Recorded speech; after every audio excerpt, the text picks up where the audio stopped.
Hello guys! Welcome sa aking walang kwentang channel. So, dito na naman tayo para sa panibagong video. Ngayon guys, ang video natin ngayon ay about doon sa best fluorides in each classes.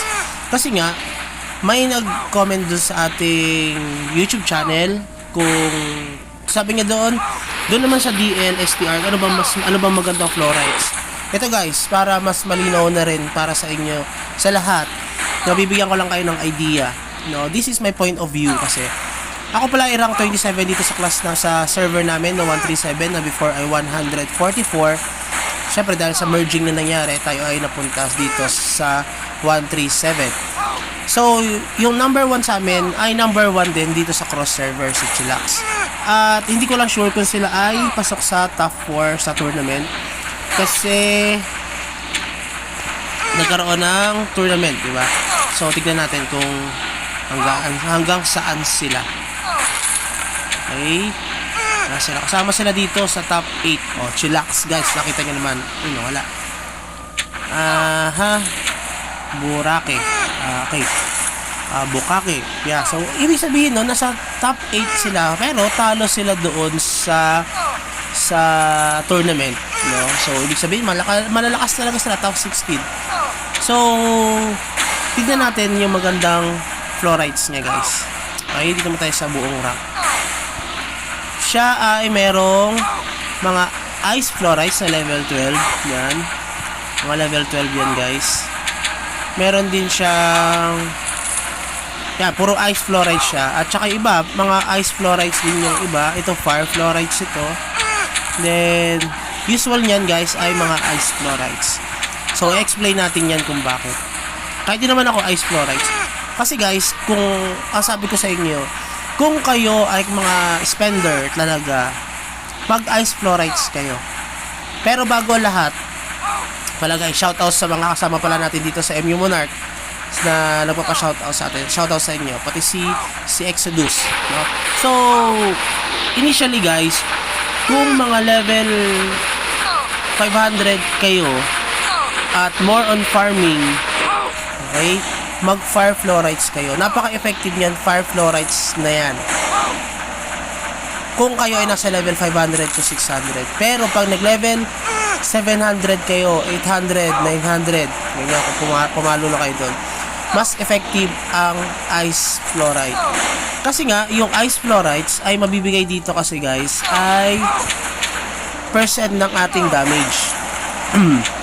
Okay, kasi di ba na-explain natin before na ang kukunin lang natin yung 168 level na meron 20% chance tapos triggering, 28% chance of triggering tapos may 38 bonus attack damage sa atin. So, syempre, kaya ako nasabi na kailangan mas dapat na kapag late game na or higher level na kayo, mas maganda ang ice fluoride. Kasi nga, naka-base doon sa damage natin yung madadagdag sa atin. Kasi by percent siya. Kasi yung fire fluorides, tingnan nyo dito guys, fire fluorides, naka-fix siya na 7,086 lang ang extra damage na mabibigay sa atin. Pero mas mataas ang kanyang chance, 30%. Okay, bakit? Ano ba mas maganda? Sa tanong, babalik tayo doon. Para sa akin guys, kung kayo ay spender, malalakas talaga. Siguro hindi naman manonood dito yung mga spender kasi usually naman mas marami silang idea compare sa atin. Kaya nag-ice fluorides itong mga malalakas na ito guys. Kasi nga, sila is spender. Okay, buti nga ito may fire eh. Pero feeling ko magpapalit ko ng ice fluoride. So, dahil nga sila is spender, kasi nga, mas malaki yung chance na mag-trigger yung damage nila na malakas kasi mag-add up yun sa kanilang base damage.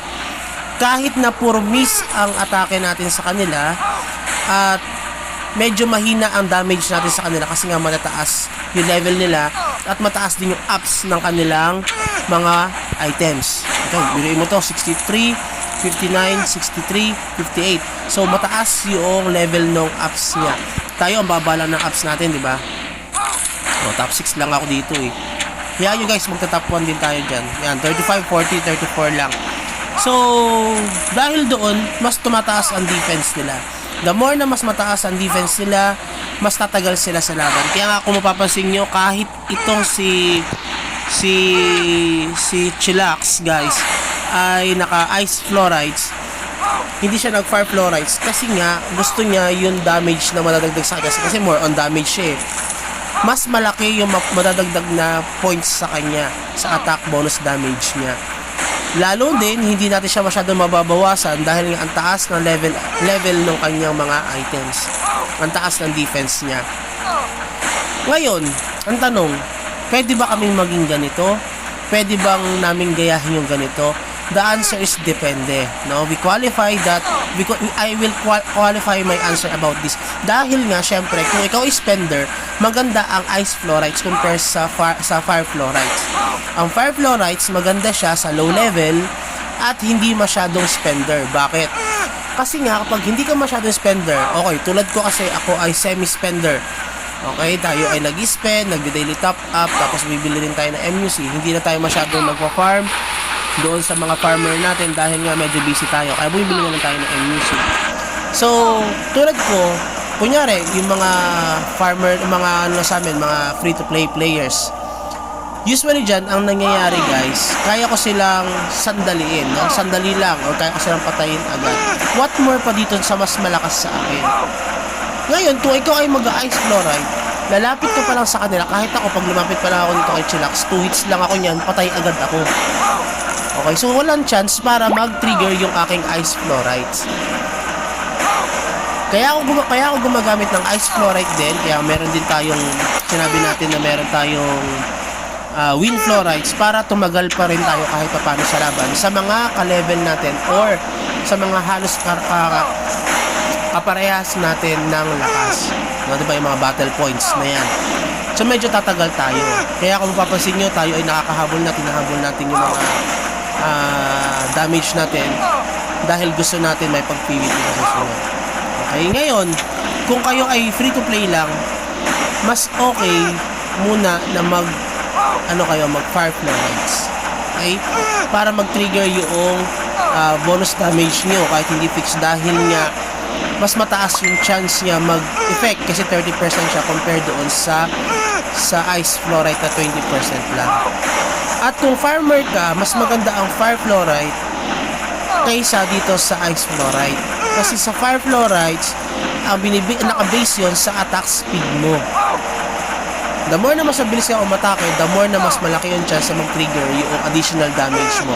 Dito kasi sa ice fluoride, maganda ang ice fluorides para sa PvP, sa massive clash, at pagka makikipagpatayan ka sa mga maraming tao, sa mga players na yan. Dahil nga, when attack yung ice fluorides, kaya nga kailangan patasin mo pa rin yung defense mo dito. Sa fire fluorides, hindi mo kailangan patasin ng defense mo dito. Attack speed lang, at yung damage lang, lalakas ka na dito sa, or mabilis nang mag-i-effect yung fire fluorides mo. Okay, so yun yung maganda doon sa difference ng fire fluoride and ice fluoride. Yun lang naman sila nagbe-base eh. Doon lang yung medyo hesitant yung tao or medyo malabo sa kanila yung pag-build ng character nila kung ano ba mas maganda, yung ice ba o yung fire fluorides na yan. So kung kayo spender, mag-ice fluoride kayo. Pero kung kayo ay semi-spender, para sa akin, tulad ng akin, ice fluoride na may wind, para tumigas din tayo. Tapos kung kayo ay farmer, mahilig kayo mag-farm lang, gusto nyo magbenta ng MUC or lumakas yung character nyo kahit paano, fire fluorides kayo. Kasi in a long run guys, yung mga late game na yan, tatalunin ng mga naka-fire fluoride, ay ng mga naka-ice fluoride, yung mga fire fluorides na yan. Dahil nga syempre tumitigas tayo. Kunyari, kamatch ko siya, di ba? Kamatch ko siya. Alos ka level ko lang. Paras kami ng gamit. Nagkatalo lang kami sa fluorides. Kapag tumatagal, naglalaban kami, especially BK ko kalaban ko, tapos nagti-teleport ako, di ba? Tapos naka-AG pa ako. May additional defense ako. Ang mangyayari dyan, mas malaki yung chance na mag-trigger yung ating ice fluoride compare sa kanya na nagti-trigger nga na mabilis pero medyo mababa yung bigay na damage sa atin. Compared dun sa ice fluorides na the more na tumatagal yung laban, the more na mas nag-i-effect yung ice fluoride, the more na tumataas yung ating damage dahil nga by percent yung ating additional damage. So yun yung kinagandahan ng ice fluorides. Pero depende pa rin sa building nyo. Hindi ko na sasabihin na mag-win fluorides kayo. Sa Blade Knight, maganda ang win fluoride. Buong win fluorides yan para sa PvP reduction. Napakakulat niya, napakatigas, ang hirap patayin yan. Pero syempre, mahirap nga dito magastos. Kaya dapat nag-focus lang kayo sa isang fluorides or kukombine niyo para makuha niyo ng option tulad ng gagawin ko. Diba? So kapag katulad nung isa dito sa amin, puro win fluoride siya, ang tagal niya magpa-level. More on defense siya, wala siyang damage. Pero ang tigas niya, napakakulat niya kahit ako ang tagal ko siyang patayin. Diba? So yun yung kinagandahan, yun yung explanation ko sa inyo kung ano ba ang magandang fluorides dito. Ngayon, pwede din naman mag-fire fluorides, di ba? Tulad ng mga Xiaomi or yung mga tulad nito, si Gods.